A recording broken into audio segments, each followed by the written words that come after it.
नमस्कार, मैं हूं आपके साथ मयंक। आज 7 तारीख है। पिछले 12 घंटे के अंदर ईरान, अमेरिका और इजराइल से जुड़े सारे अपडेट्स मैं आपको बताऊंगा।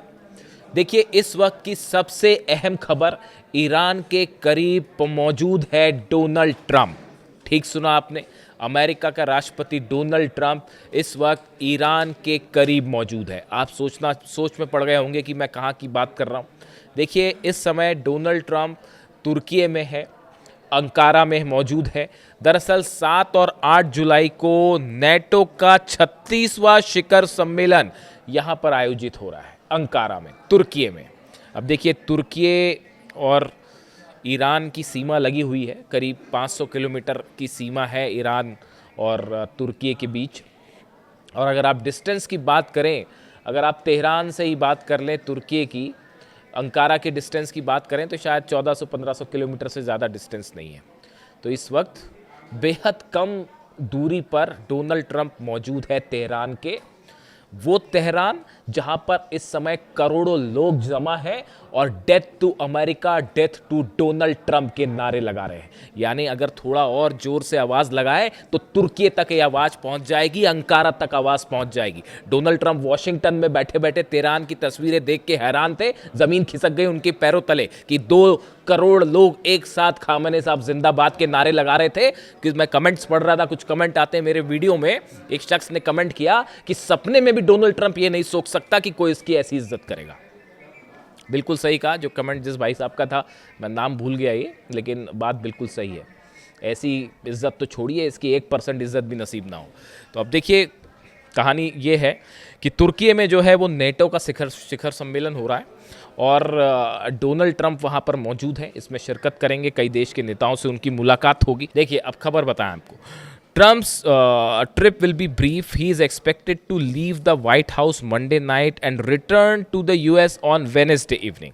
यानी वो सोमवार को निकले और बुधवार को ही जो है वो वापस पहुंच जाएंगे। While in Turkey, the president is expected to take part in bilateral meeting with Turkish president and Ukrainian president Vladimir Zelensky and participate in a number of working sessions. वो वहाँ पर एर्दोगान से मिलेंगे, जेलेंस्की से मिलेंगे, लेकिन सब कार्यक्रम फटाफट किए जा रहे हैं ताकि उनको ज़्यादा देर नहीं रुकना पड़े और चंद घंटों में ही सब कुछ निपटा के जो है वो वापस निकल जाना चाहते हैं। ये है खौफ, ईरान का खौफ, ईरान की मिसाइल्स का खौफ। वही मिसाइल्स जिसने 16-17 बेस जला डाले अमेरिका के, वही मिसाइल्स जिसने F-35 गिरा दिया, वही मिसाइल्स जिसने हॉर्मुज में घुटने पर ला दिया, वही मिसाइल्स जिसने नेतन्याहू के सारे सपने चूर चूर कर दिए, वही मिसाइल्स जो ट्रंप सपने देख रहे थे कि सत्ता परिवर्तन होगा। आज देखिए हाल कैसा है। ईरान का बच्चा बच्चा अली खामने साहब के साथ खड़ा हुआ, और मैंने तो ऐसा फ्यूनरल नहीं देखा आज तक। आपने देखा होगा, कभी याद आ रही है तो बताइए कोई नेता। अच्छा, एक कल, चलिए पहले खबर निपटा ले हम। ये जो फ्यूनरल की तस्वीरें आई हैं, ऐसी तस्वीरें आप देखिए, कहीं आपको कभी किसी नेता के फ्यूनरल में ऐसी तस्वीरें दिखाई दी? रातों को सड़कों पर लोग जमा हैं, वो सिर्फ उस कॉफिन को देखना चाहते हैं, उस ताबूत को देखना चाहते हैं, उसको छूना चाहते हैं एक बार। और जिस कॉफिन में, जिस आइस एक केज था, बॉक्स था जिसमें रखा गया था अली खामनेई साहब का शव, अब वहाँ से हटा दिया गया, शिफ्ट कर दिया गया, लेकिन वो खाली जो बक्सा है वो वहाँ पे रखा हुआ है। लोग आते हैं, उसको भी छू के जा रहे हैं, उसको भी छू के अपने सीने पर हाथ लगा रहे हैं। ये थे अली खामनेई साहब, कोई सोच भी नहीं सकता। अब देखिए, इन हालात में नेटो का बड़ा अहम बैठक है और उसमें एक तो बड़ी खबर ये है कि डोनाल्ड ट्रंप ने तुर्की को जो जेट इंजन बेचने की डील है 6,600 करोड़ की, इस पर सिग्नेचर कर दिए। हालांकि कांग्रेस तैयार नहीं है, अमेरिका की संसद इसके लिए तैयार नहीं है, लेकिन फिर भी डोनाल्ड ट्रंप ने इस पर साइन कर दिए। इसके साथ ही दूसरी बड़ी खबर यह है कि जो खाड़ी देश हैं, हम पहले भी इस पर मैं बात बता चुका हूं, कई खाड़ी देशों से तेजी के साथ अमेरिका अपने बेसेस शिफ्ट कर रहा है इजराइल। यानी आप देखिए असल में हो क्या रहा है, इस बात को समझना पड़ेगा। ये पूरे मिडिल ईस्ट में ईरान ने जो है समीकरण को पलट कर रख दिया है और अरब देश इस बात को स्वीकार कर चुके हैं कि अमेरिका अब हमारी हिफाजत नहीं कर सकता। ये बात साफ हो चुकी है। अमेरिका का जो एक धाक चलती थी अरब देशों में, वो हवा हवाई हो गई। देखिए, सऊदी अरब ने अपना डेलीगेशन भेज दिया ईरान। जबकि आप देखें कि अमेरिका की तरफ से लाख कोशिश की गई। मार्को रूबियो जो विदेश मंत्री हैं, बताया जाता है, ऐसा ईरान दावा कर रहा है कि उनकी तरफ से एक मिशन चलाया गया, कई अरब देशों को फ़ोन किया गया कि भाई आप खामेनी की फ्यूनरल में अपना डेलीगेशन मत भेजिएगा। लेकिन इस सब के बावजूद जो है सऊदी ने भेज दिया, कतर ने भेज दिया, कई अरब देशों ने, और कई क्या बल्कि 120 से ज़्यादा देश शामिल हुए हैं खामेनी साहब के फ्यूनरल में डेलीगेशन भेजा है। 120 से ज़्यादा देश, अंदाज लगाइए आप। 3 देश जो है नहीं गए, संयुक्त अरब अमीरात यानी यूएई नहीं गया, बहरीन नहीं गया, कुवैत नहीं गया, ये अमेरिका के दबाव में थे इसलिए नहीं गए। और देखिए भाई कई सारे देश ऐसे थे जिनको इनविटेशन नहीं था, लेकिन उसके बाद भी उन्होंने अपना डेलीगेशन भेजा। लेकिन ये तीन देश नहीं गए, यूएई नहीं गया, बहरीन नहीं गया, कुवैत नहीं गया। ये बता रहा है कि ये तीनों देश जो है वो अमेरिका के प्रभाव में है, और यही वो वजह थी जिसके कारण ये तीनों देशों पर सबसे ज़्यादा हमले हुए इस 40 दिन की जंग के दौरान। क्योंकि यहाँ पर डील्स है अमेरिका के साथ, फाइटर जेट्स ने यहाँ से टेक ऑफ किया, अमेरिकी हथियार यहाँ पे उतर रहे थे, अमेरिकी फाइटर जेट्स यहाँ पर उतर रहे थे। यही वजह थी कि इन तीनों को ईरान की मिसाइल्स ने निशाना बनाया। हालांकि ईरान बार बार ये कहता रहा कि हमारी किसी से कोई दुश्मनी नहीं है, हम सिर्फ अमेरिकी बेसिस को निशाना बना रहे हैं, और आप अगर अमेरिका की मदद करेंगे तो आप हमारे निशाने पर होंगे। ये बात ईरान की तरफ से हमेशा हर कदम पर साफ की गई। अब देखिए इस बीच जो हालात हैं कि एक तो अरब देश ये समझ चुके हैं कि भाई अमेरिका हमारी जो है रक्षा नहीं कर सकता, दूसरी तरफ डोनाल्ड ट्रंप भी इस बात को अच्छी तरह से समझ गए हैं कि अरब देश जो है वो अमेरिका के लिए कुछ खास नहीं कर सकते। यानी अगर ईरान से जंग करनी होगी तो अरब देश कोई खास मदद नहीं कर सकते। अब आप देखिए क्या हो सकता है।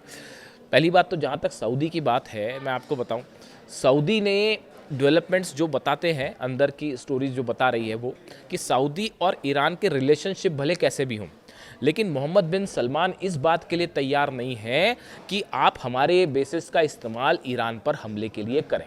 उसकी वजह यह है, 2-3 वजह हैं उसकी। पहली वजह तो ये है कि मोहम्मद बिन सलमान जो है क्राउन प्रिंस सऊदी के, वो एक जो बड़ा प्लान लेके चलते हैं सऊदी के 2030 का इकोनॉमिक डेवलपमेंट का जो प्लान लेके चलते हैं, अगर ये जंग जारी रही तो वो तो गया तेल लेने, वो फेल हो जाएगा। इस बात को अच्छी तरह समझ रहे हैं। दूसरी बात जो है, सऊदी इस बात को अच्छी तरह से ये भी समझ चुका है कि ईरान का मुकाबला तो नहीं किया जा सकता, और अली खामेनी साहब के असैसिनेशन के बाद तो बिल्कुल नहीं किया जा सकता। और अब जब 2 करोड़ लोग एक साथ नारे लगा रहे हैं, उसके बाद वो MOU का क्या होगा भूल जाइए उसको। वो जो MOU 14 पॉइंट वाला शामिल है, वो ईरान के तेहरान के इस आक्रोश के आगे कागज का एक टुकड़ा साबित होने जा रहा है बस। ऐसा भयंकर गुस्सा, अगर आप वीडियोस देखते हो वहाँ के जो तेहरान से आ रहे हैं, जो ईरान से आ रहे हैं, 2 करोड़ लोग अगर एक साथ नारे लगाएं, death to America, death to Donald Trump, death to Netanyahu, तो आप सोचिए उस देश में, उस मुल्क में कितनी मोहब्बत थी अली खामेनी साहब के लिए, अपने सुप्रीम लीडर के लिए। और जब उनकी 14 महीने की जो ग्रैंड डॉटर का ताबूत सामने आया, पूरा ईरान आंसुओं से और आक्रोश से सराबोर है इस समय।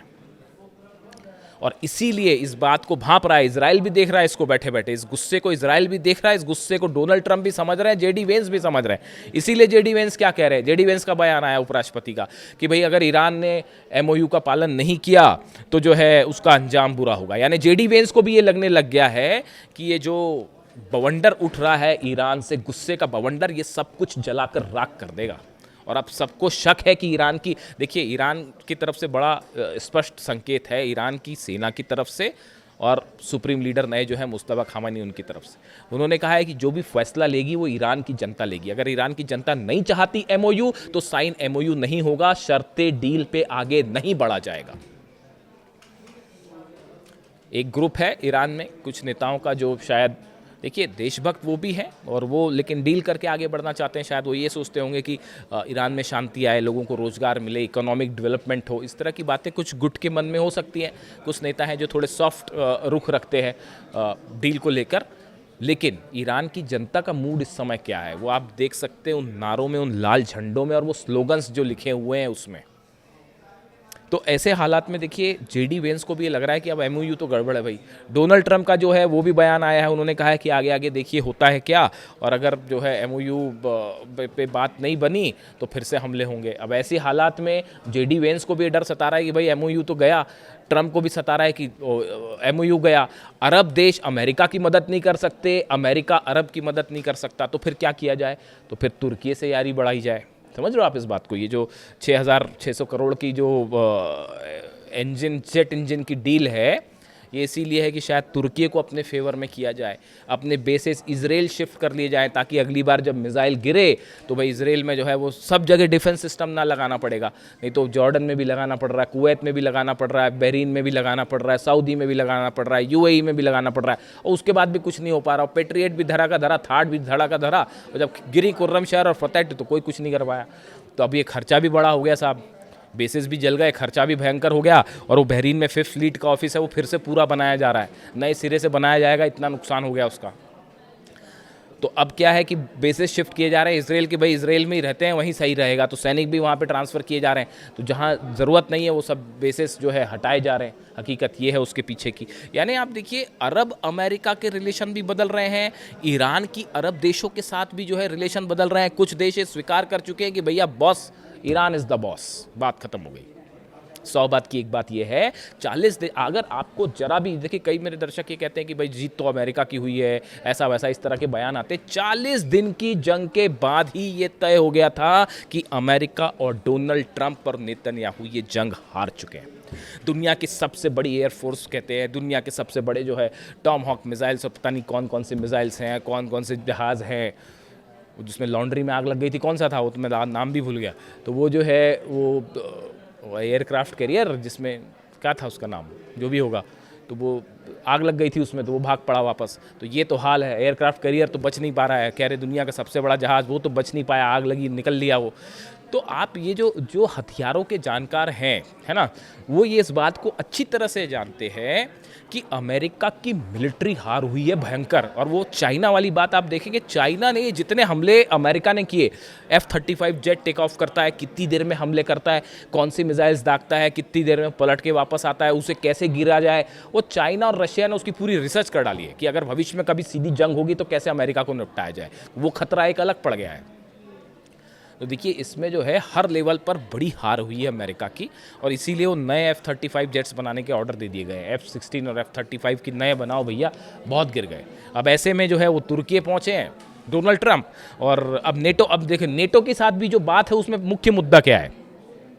उसमें मुख्य मुद्दा ये है, मैट वाइट टेकर जो है, ये यूएस एम्बेसडर टू नेटो है, मतलब अमेरिका के एम्बेसडर हैं नेटो में, इनकी तरफ से बड़ा इंटरेस्टिंग बनाया है। He said that the summit will measure the progress of NATO allies commitment to spend 5% of their GDP on defence.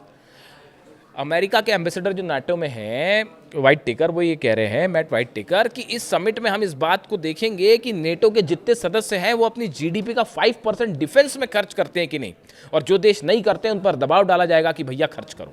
यानी हकीकत ये है, ये वॉर, कई देश ऐसे हैं जो कभी नहीं चाहते कि जंग का अंत हो। अगर जंग का अंत हो जाएगा तो हथियार बिकने बंद हो जाएंगे, हथियार बिकने बंद हो जाएंगे, कई देशों की इकॉनमी चलनी बंद हो जाएगी। इतनी बात तो आप समझते हैं, दुनिया भर के एक्सपर्ट ये राय रखते हैं। तो कई देश ये चाहते हैं कि वॉर ख़त्म ही ना हो, वो हमेशा चलता रहे, कम ज़्यादा अपनी ज़रूरत के मुताबिक होता रहे। शेयर मार्केट ऊपर नीचे आप करते रहिए, जब ज़रूरत पड़ी तो मिसाइल दाग दी, जब ज़रूरत पड़ी तो डील कर ली। ये खेल चल रहा है। इसीलिए अली खामेनी साहब कहते थे बात ही मत करो साहब इनसे। आज आप देख लो, अली खामेनी साहब मुझसे कल एक दर्शक ने पूछा, एक कमेंट आया कि मैं पिछले 1.5 साल से आपकी वीडियोस देख रहा हूँ, आप अली खामेनी साहब का इतना रिस्पेक्ट क्यों करते हो, उनसे इतनी मोहब्बत क्यों करते हो? तो इसका सही जवाब भाई मुझे भी नहीं पता। ऑनेस्टली स्पीकिंग, मैं भी कई बार इस बात को लेकर हैरान होता हूँ कि देखिए, कई बार होता है आप कुछ लोगों को से प्रभावित होते हैं, आप उनके संपर्क में भले ना भी आएँ डायरेक्ट, लेकिन उनके विचारों से, उनकी बातों से आप प्रभावित होते हैं। और आप देखिए, कई सारे एस्पेक्ट ऐसे हैं अली खामेनी साहब की। आप वर्तमान में जो लीडर्स हैं, वर्ल्ड लीडर्स, या पिछली पूरी शताब्दी के वर्ल्ड लीडर्स देखिए, इतनी बड़ी फ़ैन फॉलोइंग किस लीडर की है? आप देखिए जरा, आप ईरान पर नज़र डालिए, आप दुनिया पर नज़र डालिए, इतनी बड़ी फ़ैन फॉलोइंग क्या किसी और लीडर की थी? छोटे बच्चों के साथ उनकी मुलाकात करना, वो एक एक दृश्य ऐसा है जो अपने आप में ह्यूमैनिटी की एक मिसाल है। अपने दूसरे देश पर हमले हो रहे हैं, कौन ऐसा नेता है जो गज़ा को बचाने के लिए जंग कर ले या लेबनान को बचाने के लिए जंग करे? आज कोई ऐसा देश है जो दूसरे को बचाने के लिए जंग करेगा? लेकिन वो ऐसे लीडर थे जो जंग करने को तैयार हो गए, गज़ा के लिए, लेबनान के लिए। हमेशा वो इस बात को कहते रहे कि हमारे चाहे सुन्नी हो चाहे अरब देश हो, कोई हमारा दुश्मन नहीं है। हम सबके साथ अच्छे रिलेशन चाहते हैं। हमारे सबसे बड़ा जो गोल है वो है ह्यूमैनिटी, इंसानियत। आप देखिए ऑस्ट्रेलिया में जब ज्यूस पर हमला हुआ तो ईरान ने उसका विरोध किया, आप उसके खिलाफ बयान दिया कि भाई हमारी इजराइल से जंग है, इजराइल की सेना से जंग है, उन लोगों से जंग है जो तेल के लिए खून बहाते हैं, जो गजा में मासूमों को मारते हैं, उनसे हमारी जंग है। लेकिन जो इजराइल के आम नागरिक हैं उनसे हमारी कोई जंग नहीं है। उसका विरोध किया ईरान ने कि आप कहीं पे भी गन लेके चले जाएं और किसी को भी मार दें, उसका विरोध किया ईरान ने। ये एग्जाम्पल था एक रिस्पॉन्सिबल देश का, और ईरान की तरफ से सबसे पहले जिन देशों ने क्रिटिसाइज किया उसमें ईरान शामिल था। तो इसीलिए अली खामनेई होना जो है वो आसान नहीं है। अब देखिए हालात ये है, जो हमने जहाँ से बात शुरू की थी उसके आगे की चंद खबरें आप देखिए कि लेबनान में, गाज़ा में, सीरिया में लगातार नेतन्याहू की तरफ से हमले जारी हैं। गजा में हालात ये हैं कि छोटे छोटे बच्चों को निशाना बनाया जा रहा है, कैंप्स में हमले किए जा रहे हैं, लेबनान पे इस तरह के हमले जारी हैं। और एक बड़ी ही इंटरेस्टिंग रिपोर्ट आई है। रिपोर्ट ये आई है कि नेतन्याहू टारगेट पर है, और नेतन्याहू के खिलाफ खुद ही जो है विद्रोह वाली स्थिति है इजराइल में। और एक रिपोर्ट आई है, शायद ये एक प्रकार का ड्रामा भी हो सकता है, पब्लिसिटी स्टंट भी हो सकता है। जिस तरह कुछ लोग कहते हैं कि डोनाल्ड ट्रंप पर जो हमला हुआ था वो पब्लिसिटी स्टंट था, तो हो सकता है नेतन्याहू पे भी पब्लिसिटी स्टंट के लिए कुछ हमला हो जाए। ये भी उसका एक एस्पेक्ट हो सकता है। खैर फिलहाल नज़र रहेगी नेटो समिट में डोनाल्ड ट्रंप वहाँ पर क्या कहते हैं, तुर्की में क्या डील होती है, और साथ ही क्या कोई बड़ी डिफेंस डील होने वाली है तुर्की और ट्रंप के बीच में, और साथ ही यूक्रेन वॉर को लेकर जेलेंस्की से मुलाकात में क्या होता है, इसकी भी नज़र रहेगी। वो रूस में ऑयल के ठिकाने जो जल रहे हैं उसका नतीजा पूरे मिडिल ईस्ट में देखने को मिलेगा। जो भी अपडेट होगा आप तक पहुंचाएंगे। Thank you so much.